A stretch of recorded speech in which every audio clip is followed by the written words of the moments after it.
La fin de la Macronie. La dissolution de l'Assemblée nationale n'a pas seulement mis un terme à la Macronie, mais aussi à Macron en tant que président. Comme le dit le proverbe, qui trop embrasse mal étreint. Contexte et conséquences. Macron n'avait de toute façon pas le choix. Premièrement, le budget 2024, passé entièrement au 49.3, nécessitait que le gouvernement présente un projet de loi de finances rectificative. Sans le 49.3, ce projet de budget rectificatif n'aurait pas pu passer, et cette fois, la motion de censure aurait été votée. Il en est de même pour le budget 2025, qui aurait dû passer aussi par le 49.3. Réaction et critique. Depuis la dissolution, Macron est lâché par tout le monde, à commencer par von der Leyen, qui critique ouvertement la France pour son déficit. Si elle le soutenait, elle aurait attendu cette publication pour après les législatives. Ensuite, l'agence de notation Standard & Poor's, une agence américaine, rétrograde la note de la France une semaine avant les législatives, ce qui entraîne des intérêts débiteurs plus importants et une quasi-impossibilité de conclure de nouveaux prêts. Même dans son propre camp, Édouard Philippe annonce que Macron a mis un terme à la Macronie. La présidente de l'Assemblée nationale critique Macron dans les médias traditionnels, tout comme le ministre de l'économie. Les députés de la majorité courent à les rues en jouant les Pères Noël, et le Premier ministre est conscient que sa carrière politique s'arrêtera bientôt. 3 scénarios possibles. Alors, quels sont les 3 scénarios possibles? Le centre étant éliminé, cela va se jouer entre la droite et la gauche. Premier scénario, pas de majorité. Ni la droite ni la gauche n'obtient de majorité. La France sera ingouvernable.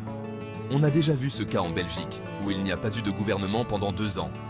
Curieusement, la Belgique ne s'est jamais portée mieux. Second scénario, majorité de gauche. La gauche obtient une majorité, et Mélenchon, l'ami des immigrés clandestins et de l'islam radical, devient Premier ministre.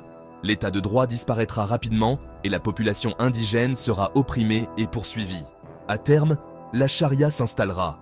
La guerre contre la Russie sera enclenchée avant la fin de cette année. Troisième scénario, majorité de droite. La droite gagne les élections législatives et obtient une majorité. Ce n'est pas l'idéal non plus, mais c'est le meilleur scénario possible pour la France. Je ne crois pas que Bardella déclare la guerre à la Russie, et je pense que l'immigration incontrôlée appartiendra au passé. Économiquement, la dette abyssale l'empêchera de pouvoir redresser la France en 3 ans. C'est impossible. Problèmes économiques. On ne peut pas augmenter la dette de plus de 50%, devoir payer des intérêts plus importants et espérer s'en sortir.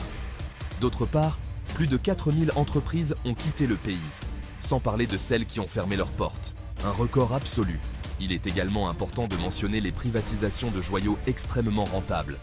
Quant aux créations d'entreprises, on s'étonne de voir Macron les inaugurer en grande pompe, pour apprendre ensuite qu'elles comptent au total seulement 5 employés. La solution. Premièrement, concernant l'économie, il n'y a qu'une seule possibilité que personne ne veut réellement admettre. Il faut sortir de l'Union européenne sans quitter le marché commun, créer une monnaie propre et la dévaluer afin que les multinationales aient à nouveau un intérêt à s'installer en France. C'est ainsi que la France a toujours fonctionné. Deuxièmement, l'histoire et le destin d'un pays ne se résument pas à l'économie, même si le retour aux monnaies nationales est un préalable nécessaire. Il faudra veiller à préserver notre culture et cela ne se fera que par la rémigration de millions d'étrangers indésirables et illégaux, le contrôle des frontières et la préférence nationale pour les prestations sociales. Cela représente au moins 200 milliards d'économies par an. Pour le moment, je ne vois pas beaucoup de politiciens qui aient cela au programme.